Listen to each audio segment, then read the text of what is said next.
Ma famille a essayé de me forcer à un mariage arrangé pour des raisons commerciales. J'ai fugué, et maintenant ils sont furieux parce que je viens de leur envoyer la photo de mon mariage.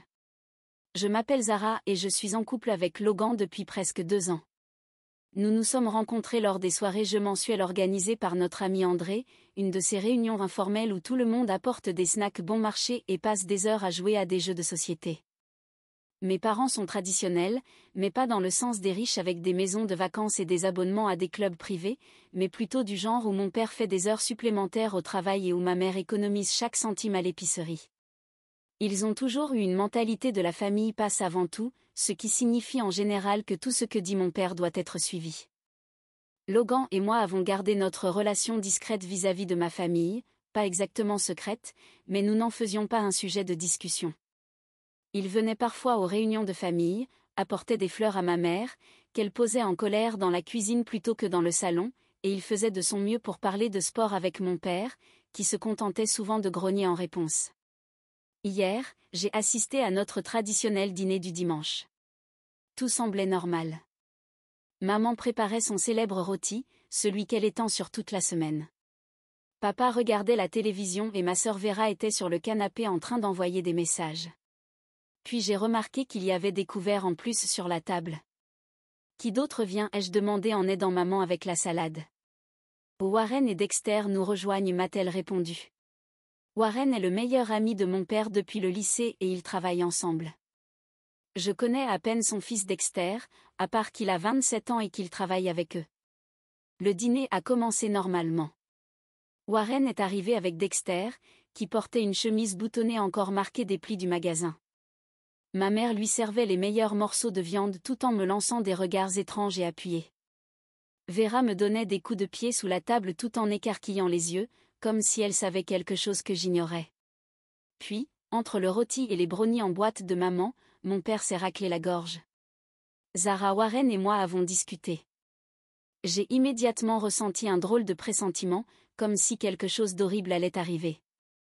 Dexter est prêt à se poser, a annoncé Warren avec un sourire triomphal, comme s'il venait de gagner à la loterie, et nous nous sommes dit, quoi de mieux que de réunir nos deux familles. J'ai failli m'étouffer avec mon verre d'eau. Ça a du sens, a ajouté mon père sans me regarder. Warren et moi agrandissons l'entreprise et Dexter finira par prendre la place de son père. Vous deux, vous feriez un bon couple. Je suis resté figé, ma fourchette suspendue en l'air, tandis que Dexter fixait son assiette, visiblement aussi à l'aise que moi. Le brownie dans ma bouche s'est transformé en sueur. Je suis avec Logan et j'avouais, confirmant ce que tout le monde savait déjà autour de la table. Ma mère a agité la main d'un air désinvolte. Oh ma chérie, ce n'est qu'un caprice de jeunesse. Là, on parle de ton avenir. Ta mère a raison, a ajouté mon père. Logan est un gentil garçon, mais il n'ira nulle part. Dexter, lui, a un avenir tout tracé dans l'entreprise. J'ai regardé Dexter, qui restait fixé sur son brownie, sans avoir prononcé un seul mot. Warren souriait toujours, comme s'il venait de résoudre le problème de la faim dans le monde, et mes parents me fixaient avec impatience. C'est insensé, ai-je déclaré. Je ne vais pas épouser Dexter. J'aime Logan. Le visage de mon père a pris une teinte violette. Il ne s'agit pas d'amour, Zara. Il s'agit de la famille et de l'avenir. Alors que je me dirigeais vers la porte, j'ai entendu mon père dire. Tu as jusqu'à la fin du mois pour rompre avec ce garçon. Nous annoncerons les fiançailles à l'anniversaire de Warren. Je n'ai rien répondu. J'ai simplement attrapé mon sac et je suis parti. Logan m'attendait déjà dans sa voiture, un peu plus loin dans la rue. Nous avions prévu d'aller à l'hypermarché après le dîner pour acheter quelques articles pour son appartement. Je suis montée dans la voiture, les mains tremblantes en essayant d'attacher ma ceinture. C'était hier. Aujourd'hui, mon téléphone est inondé de messages de ma mère, me parlant de raison et de l'importance de la famille. Vera m'a envoyé une série de messages incrédules, suivis d'avertissements sur le fait que papa était sérieux. Même ma cousine Ophélia m'a appelé pour savoir si c'était vrai. Logan et moi sommes restés éveillés tard la nuit dernière, dans son petit studio, à essayer de trouver une solution. Nous avions prévu d'emménager ensemble le mois prochain, quand son bail expirerait. Rien de luxueux, juste un petit appartement de 2 chambres, dans le même immeuble que son ami André. Nous économisions en silence, mais maintenant je me demande si nous ne devrions pas accélérer les choses. J'ai mis en sourdine presque toute ma famille, mais je vois le nombre de messages continuer d'augmenter. La seule à qui j'ai répondu, c'est Vera, qui m'a promis de ne rien dire sur le fait que je suis chez Logan ce soir. Je ne sais pas quoi faire. J'aime ma famille, mais c'est complètement fou non. On est en 2024, pas en 1825. Qui organise encore des mariages arrangés et surtout pour un simple accord commercial. J'ai besoin de conseils. Logan me soutient, mais il dit que c'est à moi de décider. Une chose est sûre, je n'épouserai pas Dexter, peu importe ce que mon père pense qu'un mariage pourrait m'apporter. Première mise à jour tout d'abord, je tiens à vous remercier pour votre incroyable soutien. Cela fait maintenant 2 semaines depuis ce dîner surréaliste, et je vous écris à 1h du matin, assise sur le canapé de Logan, en grignotant des biscuits bon marché pour gérer mon stress, et en me demandant comment tout a pu aller aussi vite. Notre chauffe-eau vient de tomber en panne, et notre propriétaire ne répond pas aux messages. Alors, autant en profiter pour vous donner des nouvelles pendant que j'attends que l'eau chauffe dans la bouilloire pour prendre une douche dans l'évier. Le lendemain de mon dernier message, j'ai attendu que mes parents soient au travail avant de rentrer chez moi récupérer quelques affaires. Je pensais que j'allais entrer et sortir rapidement. Ma sœur Vera était à la maison, malade, à cause de ses études au collège communautaire. Entre 2 vêtements fourrés dans mon sac de voyage, elle m'a raconté ce que j'avais manqué. Il s'avère que toute cette histoire est bien plus compliquée que je ne l'avais imaginé. La vérité est apparue par fragments. L'entreprise de Warren est en grande difficulté. Mon père est également très inquiet à propos de l'argent, ce qui se remarque par le robinet de cuisine qui fuit depuis des semaines. Ce mariage arrangé n'était pas qu'une question de valeurs traditionnelles aléatoires, il s'agissait de fusionner les entreprises. Ils veulent utiliser les contrats de mon père pour éviter que la société de Warren ne coule. N'est-ce pas romantique ? Les choses sont devenues encore plus problématiques lorsque j'ai découvert que mes parents avaient déjà versé un acompte non remboursable pour un lieu de mariage. Ils l'avaient réservé sous prétexte qu'il s'agissait de la fête d'anniversaire de Warren, mais le contrat mentionnait clairement une célébration de fiançailles. Ma mère exhibe ce document à tout le monde comme preuve que je ne peux plus me rétracter. Le lieu en question est une grange rénovée luxueuse qui a probablement coûté plus que ce que je gagne en 3 mois. Au cours des 3 jours suivants, j'ai reçu un flot ininterrompu d'appels manqués et de messages remplis d'émotions. Ma cousine Ophélia est passée chez Logan pour me rendre des vêtements d'hiver qu'elle m'avait empruntés et en a profité pour me dire que ma mère appelait toute la famille en pleurant, racontant que je gâchais ma vie. La machine à rumeurs familiales fonctionne à plein régime. Apparemment, Dexter vit toujours dans le sous-sol de ses parents et passe la majorité de son temps à jouer à Fortnite. Quelle partie merveilleuse je suis en train de rater. Le travail ne se passe pas mieux. Mon responsable a soudainement réduit mes heures après que ma mère a appelé le magasin en sanglotant à propos de sa fille ingrate. Maintenant, je cours après des échanges de shift juste pour payer mon loyer. Logan a aussi ses propres soucis. Sa voiture a échoué à l'inspection et les réparations coûteraient plus cher que la voiture elle-même. Notre situation de vie est difficile. Le studio de Logan n'a pas été conçu pour 2 personnes. Nous passons notre temps à nous marcher dessus et son voisin du dessous se plaint sans cesse au propriétaire du bruit supplémentaire. Ma routine complète de soins de la peau est actuellement stockée dans l'évier de la salle de bain, car il n'y a littéralement aucun autre endroit pour la mettre. Hier soir, j'ai retrouvé mon mascara dans le placard de la cuisine, juste à côté des nouilles instantanées. Voilà le niveau d'organisation avec lequel nous vivons. Les difficultés financières deviennent une réalité. Entre mes heures réduites au travail et les dépenses imprévues, qui aurait cru que déménager nécessiterait autant d'achats aléatoires ? Nous ressentons tous les deux la pression. J'ai commencé à vendre des vêtements en ligne pour économiser, tandis que Logan prend des petits boulots sur des applications de services, mais cela couvre à peine l'essentiel. Nous sommes devenus experts dans l'art d'étirer les courses, le riz et les haricots sont devenus nos compagnons fidèles. Les choses ont atteint un nouveau niveau quand je suis tombée sur mes parents à l'hypermarché alors que je faisais mes courses en mode économique. Ce qui s'est ensuivi ressemblait à une scène tout droit sortie d'un mauvais feuilleton. Des larmes dans l'allée des céréales, des accusations sur la loyauté familiale et des menaces voilées à propos de la vente de l'entreprise de Warren à une grande société. Nous avons juste pris nos essentiels et sommes partis, mais ma mère a remarqué les produits de marque générique dans notre caddie et s'est mise à pleurer encore plus en disant que je méritais mieux que cette vie. La nouvelle torture du jour a été d'apprendre que mes parents économisent pour mon mariage depuis ma naissance. Ma mère a partagé des photos du carnet d'épargne du mariage, une manière à peine déguisée de me rappeler tout ce que je suis en train de jeter à la poubelle. Le chantage émotionnel incluait aussi des photos de mon enfance et une capture d'écran des prix actuels des lieux de mariage. Comme si cela ne suffisait pas, l'appartement que nous voulions nous a échappé. Le propriétaire a décidé de le louer à son neveu à la dernière minute, nous laissant de nouveau sans solution. Le bail de Logan se termine dans 2 semaines et trouver un logement abordable s'avère plus compliqué que prévu. Son ami André nous a proposé sa chambre d'amis temporairement, mais accepter nous donne l'impression de capituler, d'autant plus qu'André vit dans le garage de ses parents et que sa mère fait encore sa lessive. Logan est incroyablement compréhensif, mais je vois bien que lui aussi commence à ressentir le stress. Hier, je l'ai surpris en train de fixer un paquet de nouilles instantanées avec un air découragé, et cela m'a brisé le cœur.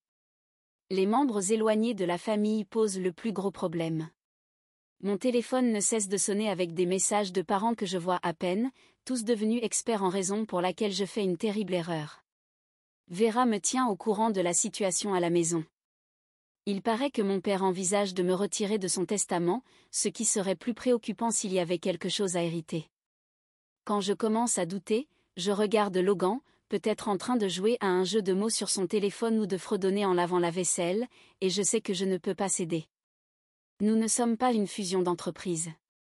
Nous sommes des personnes, c'est notre vie, même si, pour l'instant, nous partageons une seule serviette de bain parce que nous avons oublié de prendre la mienne lors de notre grande fuite.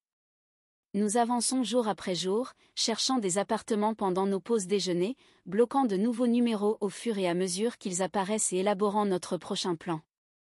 Nous avons encore, même si nos soirées en amoureux se résument à comparer des annonces immobilières en mangeant des nouilles au micro-ondes. Deuxième mise à jour. Bonjour à tous.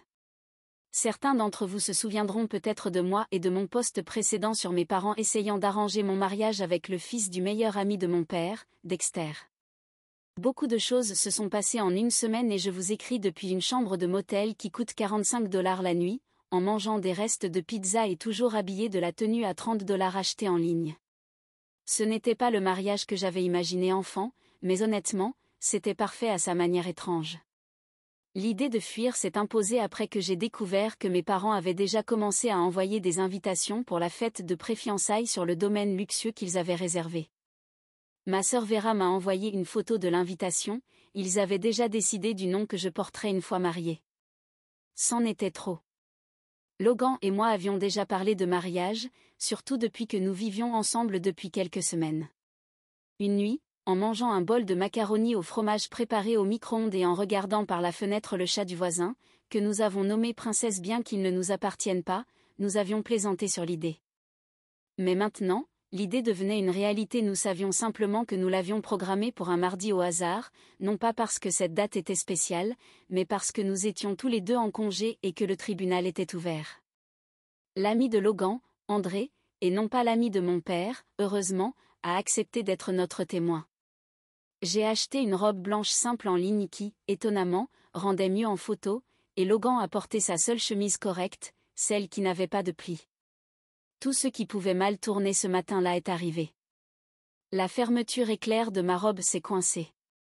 La voiture de Logan a recommencé à faire ce bruit étrange et n'a pas voulu démarrer.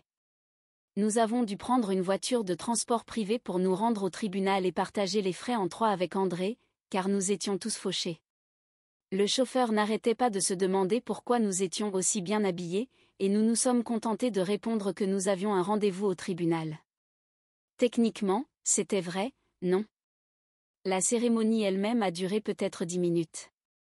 L'employé du greffe mangeait son déjeuner en traitant nos documents, et un homme assis dans un coin remplissait frénétiquement des formulaires pour le service du jury.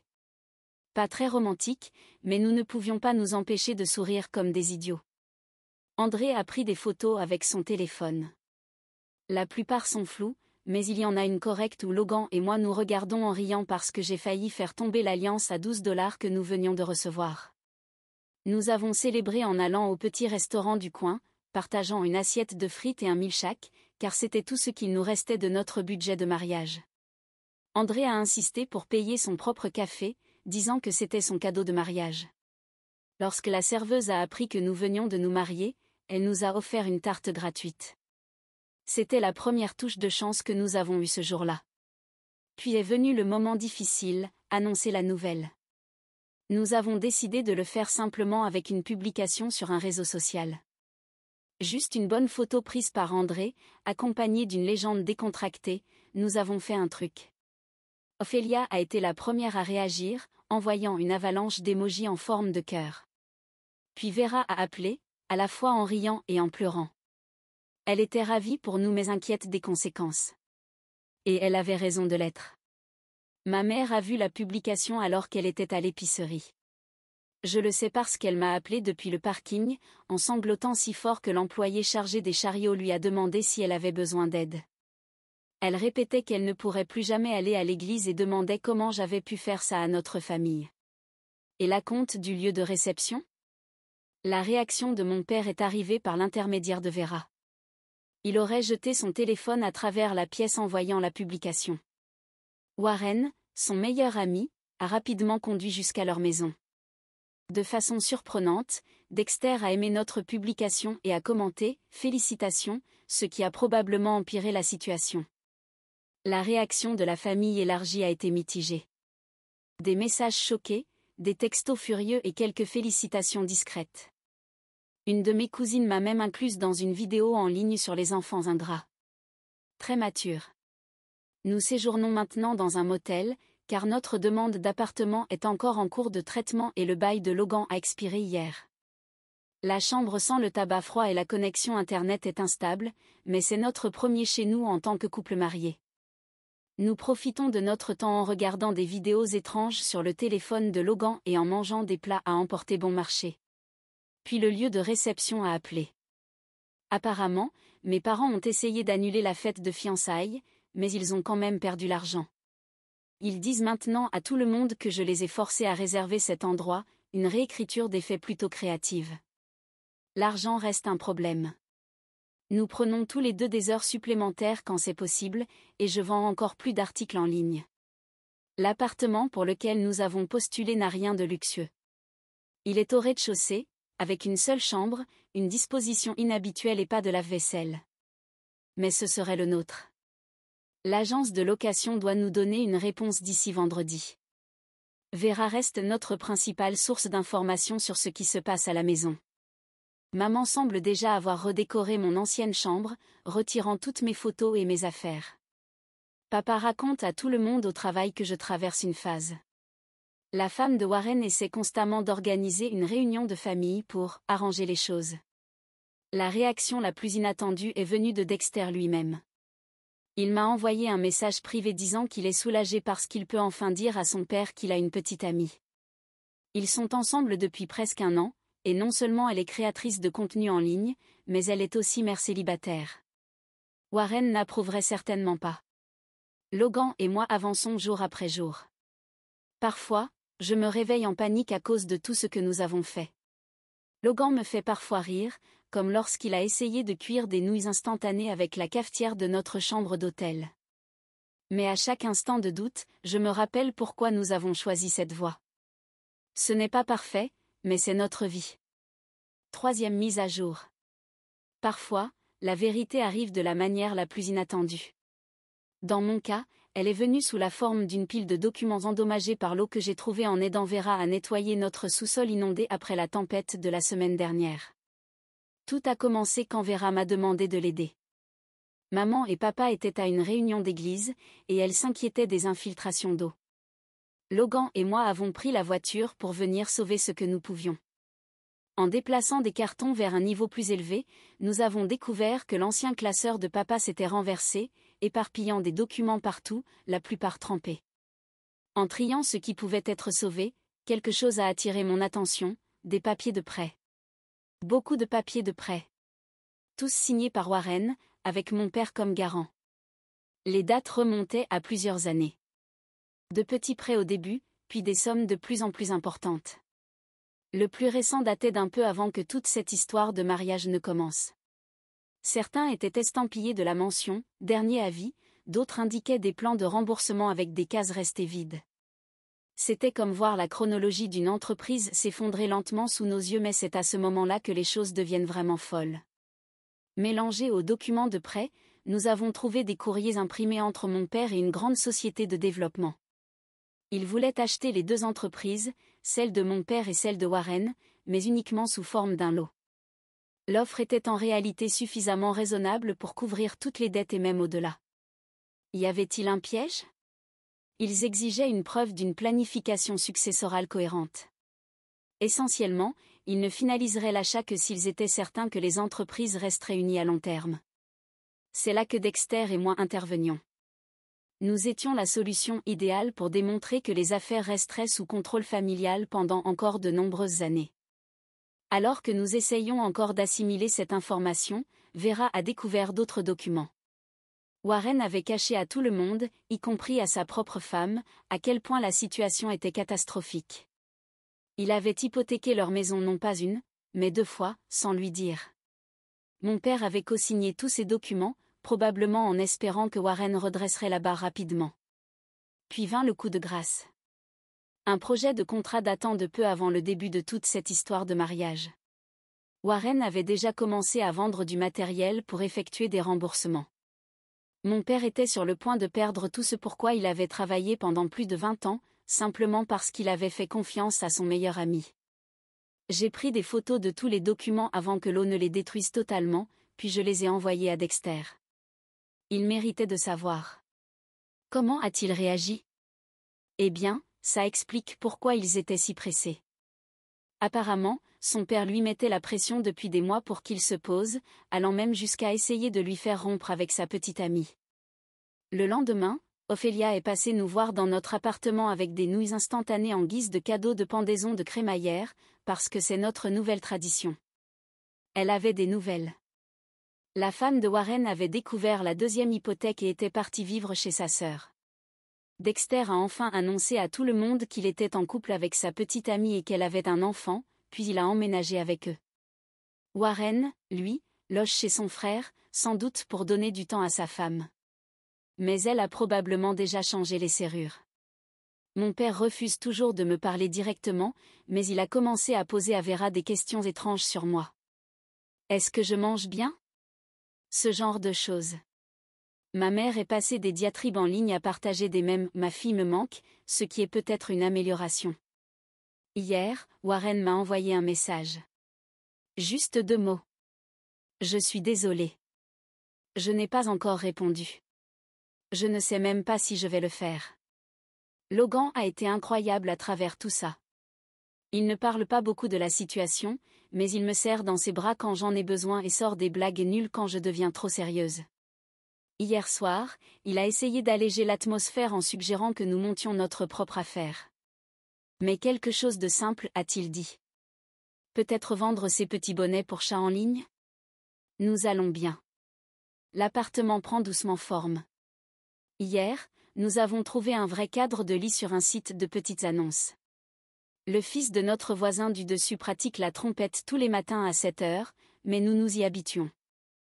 Je prends des heures supplémentaires au travail, et Logan a commencé à faire des livraisons de repas le week-end. Ce n'est pas luxueux, mais nous payons nos factures. Vera dit que papa passe beaucoup de temps dans son garage ces derniers temps, probablement en train de réfléchir à ce qu'il va faire. Avec l'échec de l'accord, la société de développement a retiré son offre. Elle a surpris maman en train de dire à une amie au téléphone qu'ils pourraient devoir vendre leur maison, celle où j'ai grandi. Une partie de moi se sent coupable, même si je sais que ce n'est pas ma faute.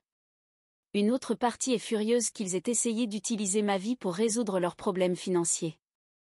Mais surtout, je suis juste fatiguée de toute cette histoire. Dernière mise à jour. Je ne pensais pas republier un jour, mais j'ai vécu la plus étrange des expériences pendant Thanksgiving et je me suis dit que vous aimeriez savoir comment les choses se sont finalement passées. Pour commencer, Logan et moi vivons toujours dans notre petit appartement.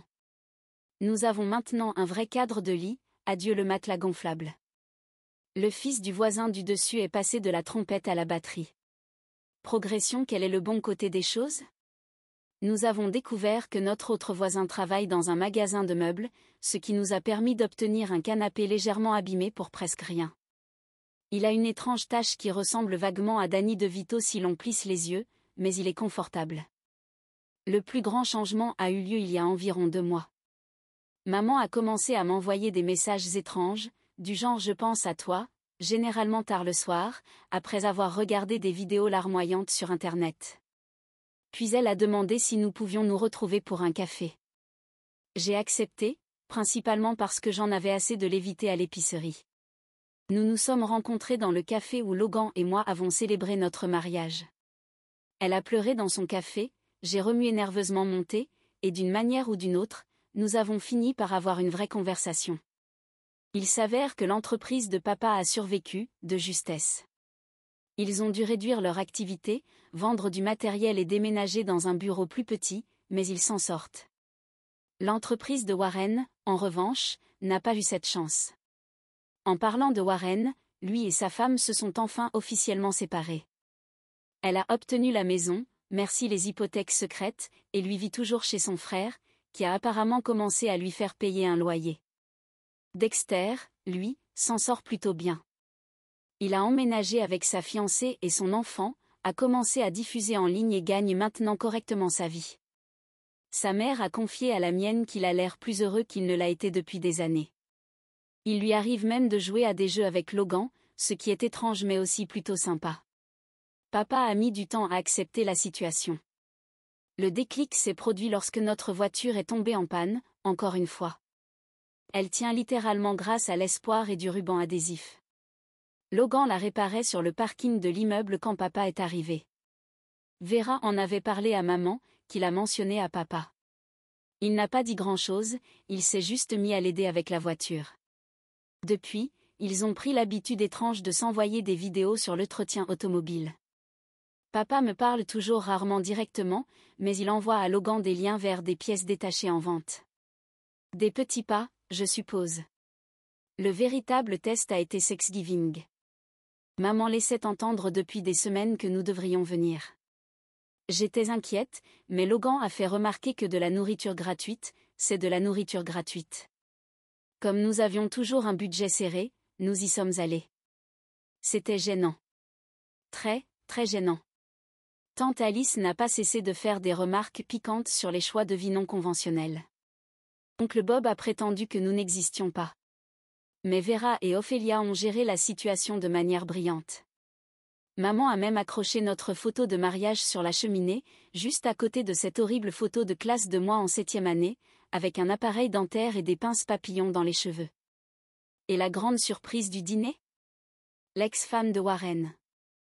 Apparemment, elle et maman sont toujours amies. Elle a apporté une délicieuse casserole de patates douces et a passé la majorité du repas à raconter son voyage de découverte de soi et ses nouvelles passions. Papa avait l'air de vouloir disparaître dans sa purée de pommes de terre. Mais le moment vraiment marquant? Notre cousin André, non, pas l'ami de Logan, suivait bien, a annoncé ses fiançailles. Tout le monde s'est immédiatement mis à organiser un grand mariage, à parler de lieux de réception, de fleurs et de tous les détails. Maman m'a regardé à travers la table et m'a fait un clin d'œil. Un signe de progrès. Notre appartement est toujours petit, mais nous en avons fait un chez nous. L'anneau de mariage a finalement teinté mon doigt en vert, mais je l'aime bien ainsi. Il nous correspond. La voiture de Logan fait encore ce bruit étrange, mais nous économisons lentement pour en acheter une autre. Très lentement. Le travail, du travail. Rien d'exceptionnel, mais nous nous en sortons. Logan a commencé des cours en ligne d'informatique. J'y réfléchis aussi, mais pour l'instant, je me concentre sur l'augmentation de mes heures de travail dès que je peux. Vera vient souvent nous voir, généralement avec de la nourriture envoyée par maman. Je soupçonne qu'elle joue parfois les espionnes pour elle, lui rapportant si notre appartement est propre ou si nous mangeons des légumes. Mais elle nous donne aussi des nouvelles sur Warren et Dexter. Apparemment, l'enfant de la copine de Dexter l'appelle maintenant papa. La vie n'est pas parfaite, mais nous avançons. Merci d'avoir regardé. Si vous ne vous êtes pas encore abonné, n'hésitez pas à le faire et à activer la cloche de notification pour rester informé des histoires réelles et surprenantes qui se déroulent autour de vous.